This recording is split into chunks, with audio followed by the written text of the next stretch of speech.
What is up, y'all? Welcome back to another video, and we are back on the mock draft machine. That's right, y'all. You thought the last mock draft I was done. You guys thought I was done with mock drafts, and I did too, actually. I thought I was done too. I thought that was my final one, my last one. But I got a lot of people, DM me saying, hey, do another mock. When's your last mock draft coming out? Are you going to do another one? And I was like, well, I already did my final mock draft, but maybe they missed it. You know, I did it like 4 days ago, so it was kind of far out, so maybe that wasn't the best idea. But I decided, okay, you know what, because everybody else is, you know, by popular demand, let's bring it back one more time, and let's do one final mock before the draft. Now, I don't know if this is going to happen, but it's one little final mock. It's just for fun. But again, I do love doing these, so it's not a problem. I like doing them. I want to show you guys this first. I want to show you guys the full Lions big board before I show you guys how the mock draft went.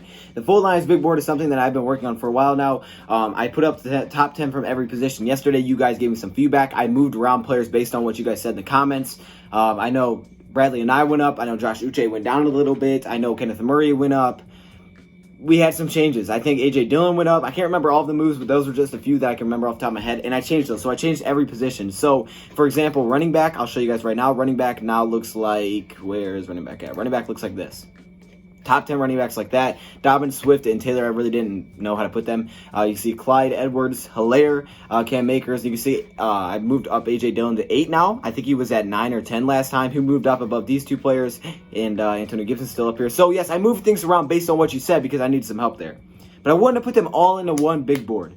The problem with this is that I didn't realize is it's not easy. It's not easy at all, not knowing the Lions, and it's just not easy to value one position over another. For example, I valued offensive linemen super highly. Tyler Biadasz, I think, is in the top 20. I valued offensive line so highly that when it came to the best tight end in the draft and the 10th best offensive lineman, I went with offensive linemen first.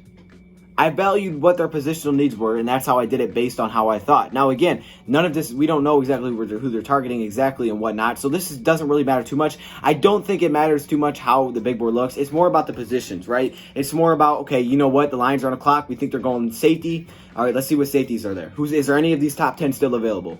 Now, I did add like 15 players to the offensive linemen because 10 is not enough. When you're counting both tackles and guards, 10 is nowhere near enough. So I needed to add a lot of offensive linemen. That's what I did. I added some players to some positions. Quarterbacks still haven't really added any. I think I will put like Khalil Tate and stuff, but I don't think there's a need to. You know, we'll know by the 7th round who's available, who should they take. But I mean, I wanted to put this on to one. It's just going to be really hard. I'll skim through it real quick just to show you guys what it looks like. But again, these are all my opinions. But one thing I will not change is position. For example, number 5, you see Javon Kinlaw, and you see number 6, Derrick Brown. No way possible will Derrick Brown ever go in front of Javon Kinlaw.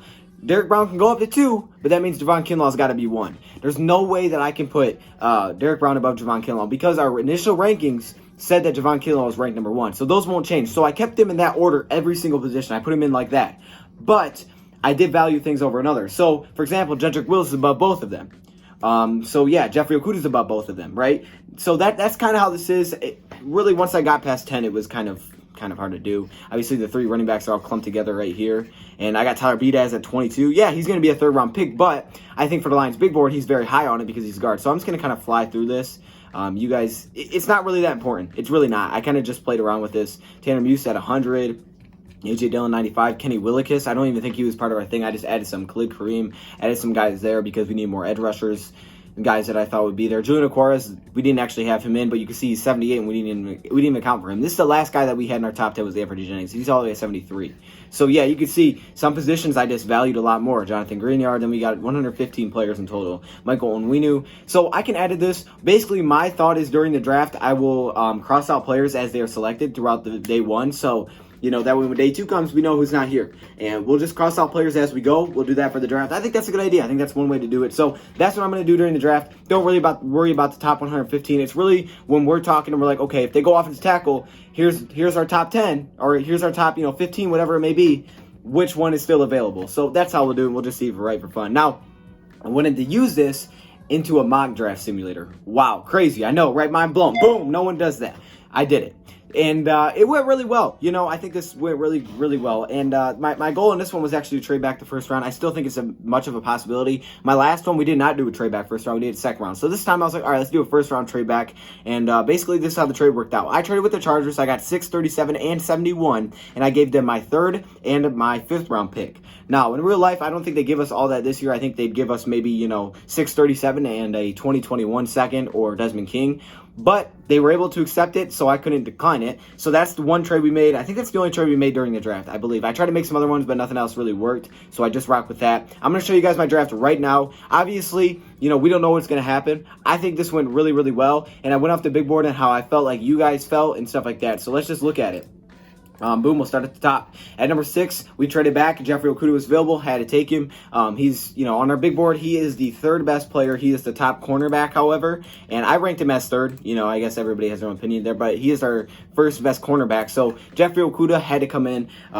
You know, he's the top best available player still there. Then at 35, we went AJ Epinesa, 6'6", 280 pounds. You know, he's listed as an edge. He's not playing that jack role. He's on that D-line. This dude's way too big to play that jack role. He's on the D-line. So I look at him as more of a defensive end, you know, kind of thing. Even though we play weird defense, I look at him as that. And he's 2nd on our defensive ends, or edge rushers. So he came in at number 11. And at least for me, I had Curtis Weaver at 12. Maybe that's too high. I think that one could be too high. But again, Zach Baun's 13. Keep in mind, Zach Baun here is not listed as an edge. We're listing him as a linebacker. So that's why, you know, they're not all edge rushers. 15 Gross Matos. Either way, though, Epinesa was the highest one. So I went with AJ Epinesa. Give us some pass rush, which we need. Productive player, can play on the D-line, and we got Jeffrey Okudah. So defense looking good already. Then at 37, I went Jonathan Taylor.